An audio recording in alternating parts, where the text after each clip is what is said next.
Boa tarde, turma. Tudo bem?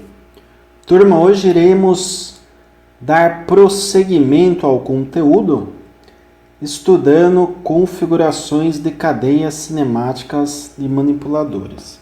Então nós vimos aí toda aquela parte de nomenclatura, se é braço, se é manipulador, se é mecanismo, né? Se é manipulador industrial. Já vimos a nomenclatura dos robôs, questão de junta, questão aí de elos. Falamos também sobre as características do punho e agora iremos entrar na parte de cadeias cinemáticas. Para isso, esta aula tem os seguintes objetivos. Inicialmente eu vou classificar as cadeias cinemáticas, né, para manipuladores robóticos. Na sequência, exemplificação aí, mais prática do que seriam robôs de cadeia aberta e fechada. Configuração para representar um robô industrial. E nomenclaturas utilizadas para designar configurações de robô e do punho. Então o punho tem uma nomenclatura, o robô tem uma outra, como nós iremos ver na aula de hoje. Legal. Então, classificação de cadeias cinemáticas. Temos o seguinte, né, a seguinte situação. Um robô de cadeia cinemática aberta, ou seja, cadeia cinemática aberta já é um dos tipos, né? É aquele que, partindo da base, chega-se ao punho por meio de um único caminho, numa sequência elo junta elo. Então, cadeia aberta, né, significa aquele que, partindo da base, chega ao punho por um único caminho, não tem outra possibilidade, né? Já no braço de cadeia fechada, não existe um único caminho para se chegar ao punho. Então, tem outras possibilidades aí, né? Vários elos podem estar conectados entre si de tal forma que é possível percorrer, por exemplo, um caminho que parta da base e retorne a ela por outro caminho após atingir o punho. Tá? Então, nós temos aí, no mínimo, 2 caminhos num sistema de cadeia fechada. Exemplos desse tipo de manipulador são os robôs pórticos, né? O Gantry, também conhecidos dessa forma, utilizados em operações de manipulação e armazenagem de material. Então aqui nós temos a primeira figura, né, que demonstra essa característica. Perceba, 1, 2, 3, 4. 4 elos, né, que estão relacionados aí à minha base, né, à minha superfície. Então, tenho 1, 2, 3, 4 caminhos para, saindo aqui do que seria o punho, né, chegar para a base. Então, esse aqui é um exemplo de pórtico. E aqui, já numa aplicação, né, que ele está fazendo um esquema aqui de seleção aqui, né, onde eu pego as caixas, eu elevo um determinado nível e ele pode levar para um outro local, para trás, para o lado, né? Enfim, para fazer aí o armazenamento dessas caixas. Então, é um dos tipos de aplicação que nós temos aqui para o robô do tipo pórtico. Legal. Agora eu vou falar sobre cadeias parcialmente fechadas, tá? Existem ainda braços que apresentam parte da cadeia aberta e parte fechada, denominados de cadeia parcialmente fechada. Né? Na figura abaixo, ela mostra o esquema de um braço com cadeia parcialmente fechada. Percebe-se neste esquema que o braço possui apenas um grau de liberdade, embora possua 4 articulações e 3 elos. Né? Aqui está a figura, né? Ele tem 4 articulações, né? 1, 2, 3, 4 e 3 elos, 1, 2, 3. O acionamento desse braço deve ser feito com um único motor conectado a uma das 2 articulações da base. Né? Então nós temos 2 articulações aqui, conecto o motor ou nessa e eu tenho, portanto, este movimento, né? Ele vai para frente ou retorna, né? Normalmente você pode ganhar um pouco em velocidade, tá? Nesse tipo aqui de configuração. Eu cito aqui, né, com maior detalhe, ó, tais cadeias permitem que o motor de acionamento de uma dada junta possa ser fixado mais próximo da base, né, o mais próximo da base possível, o que permite reduzir a inércia, né, então o conjugado ali de partida, do conjunto, e aumenta a velocidade e precisão do manipulador. Conforme eu disse, né, ele fica mais preciso e mais rápido. Lembrando que a velocidade é inversamente proporcional ao conjugado, né? Então, se eu tenho muito conjugado, eu tenho baixa velocidade. Se eu tenho baixo conjugado, eu tenho muita velocidade, o que para nós, na robótica, pode ser interessante. Legal. Agora, falando aí de exemplos reais de cadeias abertas e fechadas, né? Abaixo é mostrado um braço revoluto com cadeia parcialmente fechada, tá? Ao lado de um manipulador de cadeia fechada, do tipo paralela, e por fim um manipulador com dois braços. Então perceba, parcialmente fechado, por quê? Puxa, punho, tenho que chegar na base, qual o caminho? Vou vir por aqui, desço por aqui, cheguei. Ou, estou no punho, tem um caminho mais curto, né? Vou por aqui, cheguei na base. Então, ele é parcialmente fechado, tá? Ele não tem só este caminho, né? Mas ele também não tem uma cadeia fechada aqui em torno do manipulador, por onde eu posso chegar aqui na base por vários pontos, né? Então, é parcialmente fechado. Esse daqui dá até para ter uma noção do que é cadeia fechada, né? De fato, eu tenho um caminho, 2, 3, 4, 5, 6... 360 eu tenho 6 caminhos aqui para sair do ponto, né, o que seria o punho para esse manipulador, e chegar até a base, tá? Então, esse daqui é um manipulador do tipo cadeia fechada. E temos também um manipulador em cadeia aberta com dois braços unidos por uma única base, tá? Então, temos aqui dois braços. Esse daqui lembra o robô antropomórfico, né, que é aquele que se assemelha aí ao corpo humano. Então nós temos aqui dois braços, basicamente um tronco, que seria aqui o conjunto da base, né, equivalente aí apenas, aqui seria a cintura para baixo, né, não teria aí as pernas, não é um humanoide, né, mas se assemelha aqui a parte de cima. Porém nós temos punho, tronco, base. Punho, né, do outro braço, tronco, base. Então nós temos aqui quantos caminhos para cada punho? Um para esse e um para esse, né, para chegar até a base. Portanto, cadeia aberta, tá certo? Então esse é um caso aqui interessante. Nós temos dois punhos num único manipulador, mas cada punho só tem um caminho para chegar à base, o que deixa bem claro aqui as três situações distintas que nós podemos encontrar. Cadeia parcialmente fechada, cadeia fechada e cadeia aberta, certo? Muito bem. Configuração para robôs industriais. Vamos lá, né? Abordando um pouco mais a fundo aí as características de um robô industrial.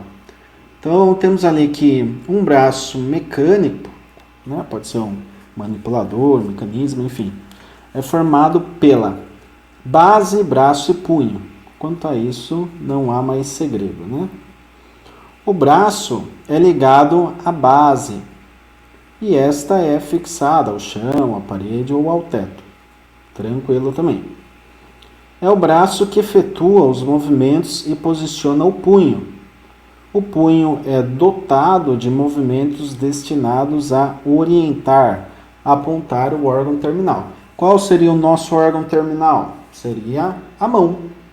Mas para o robô pode ser uma ferramenta, né? Pode ser ali um equipamento para solda, né? Um equipamento ali para pintura, pode ser uma garra, né? 2 pontos, 3 pontos, a gente vai ver tudo isso daí, né? Mais para frente. Mas nós temos então aí o órgão terminal aí, que é orientado pelo punho. Muito bem.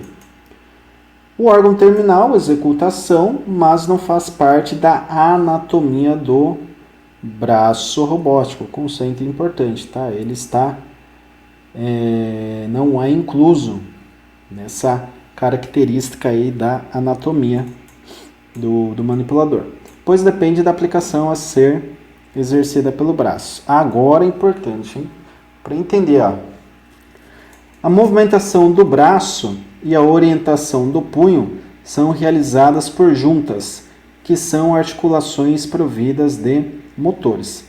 O que faz então?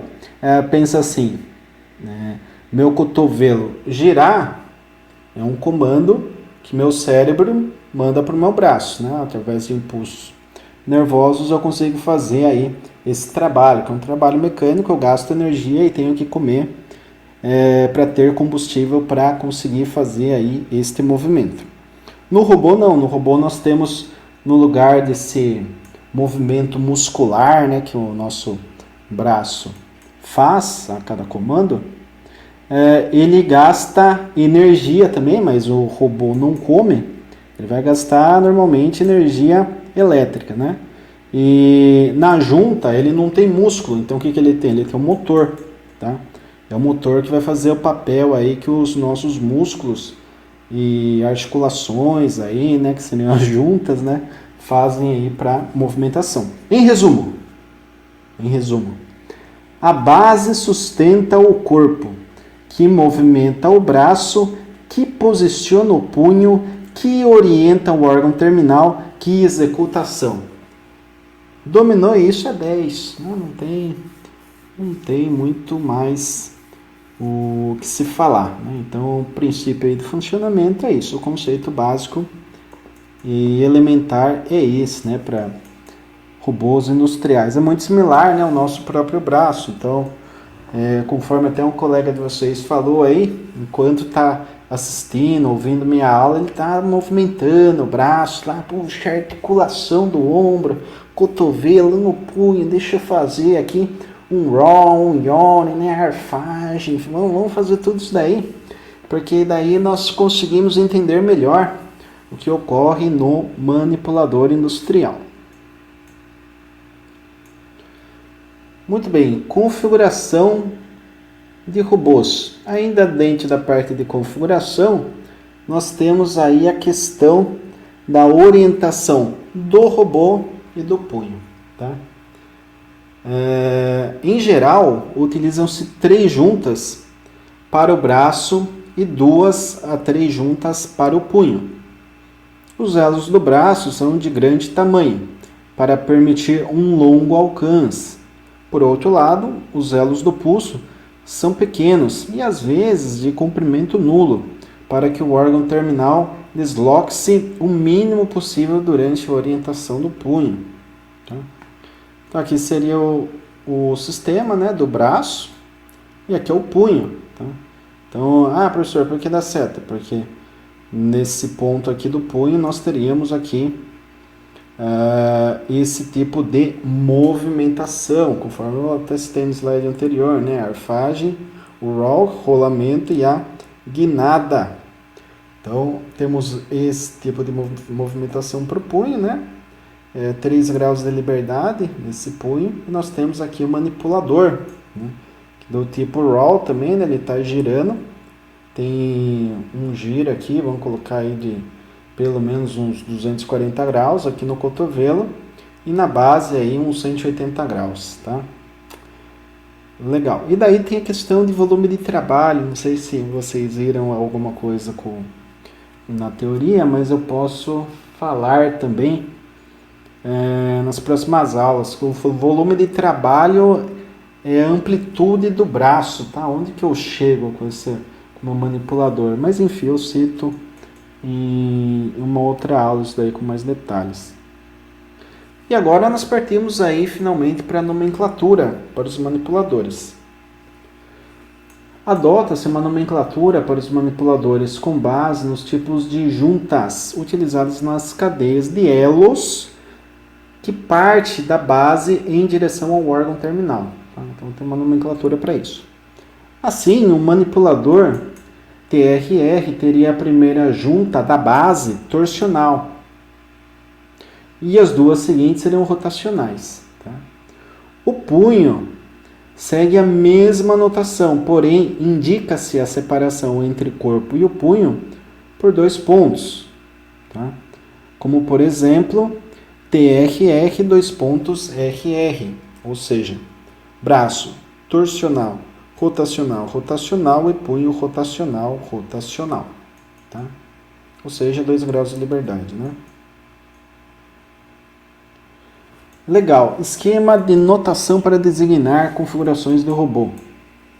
Isso daqui, ó, eu vou me aprofundar também um pouco mais na aula da semana que vem, mas aqui nós já temos, ó, as configurações do robô, né, do corpo, né, do braço, e o símbolo. Temos a cartesiana, LLL. Puxa, L, o que é L? L é linear, tá? Linear.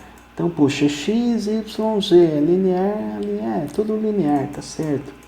Configuração cilíndrica. Temos L, VL. Temos linear, revolvente e linear. Tá? Então, revolvente, nós vimos na semana passada, né? Se encaixa aqui quando nós temos 2 linear e uma revolvente. Na cilíndrica, temos aqui na revoluta, torsional, rotacional, rotacional, né? Então, esse caso aqui, ó, TRR, né, que nós vimos, é configuração articulada ou revoluta. Esse é o nome dela, tá? Da configuração do robô. Temos a configuração esférica, que é torsional, né, rotacional e linear. Temos a configuração escara, tá? Que é revolvente, rotacional e linear. Puxa, escara, não, esférica a gente vê alguma coisa, mas esse revoluta articulado, estou meio na dúvida agora. Tem imagem, professor? Não, não tem imagem. Tá? A gente vai dar prosseguimento, até porque senão nessa aula aqui eu vou ficar falando e vai ficar muito cansativo, né, para vocês. Então eu vou passando aí aos poucos, né, os conceitos, e vocês vão assimilando aos poucos também, para não ter nenhum tipo aí de problema. E a notação para designar configurações do pulso, temos aí 2, né? Então, punho de 2 eixos, rotacional, torsional, e configuração do punho 3 eixos, torsional, rotacional, torsional. Puxa, tá tranquilo. Punho tem 2 possibilidades. Ali nós vemos que o braço e o corpo ali do manipulador tem 5, né? A gente vai estudar aí com mais profundidade na semana que vem, observando aí características e pontos específicos para cada uma dessas configurações. Certo, turma? Então a aula de hoje é isso. Agradeço a atenção de todos mais uma vez. Se tiverem dúvidas, alguns deixam até no canal do YouTube, né? Coloca uma característica, né? Uma interpretação da aula lá mesmo no canal. Outros já vêm aqui para Microsoft Teams trocar uma ideia, já colocar as dúvidas. Estou gostando bastante da interação aí. E aquela história, dúvidas, mandem no Teams, né? Ou mesmo no YouTube, que eu estou online por lá também, eu consigo observar e responder. Assim que eu vejo ali qualquer mensagem de dúvida, eu já procuro responder prontamente, né? Para que vocês possam até desenvolver depois com mais tranquilidade a lista de exercício que eu acabo disponibilizando aí entre a primeira e a última aula, né? Normalmente no meio da primeira aula já tem uma lista de exercício aí para vocês realizarem. Certo, turma? Grato a todos, então, mais uma vez, pela atenção na aula de hoje. Desejo bons estudos, um bom final de semana. Até a próxima.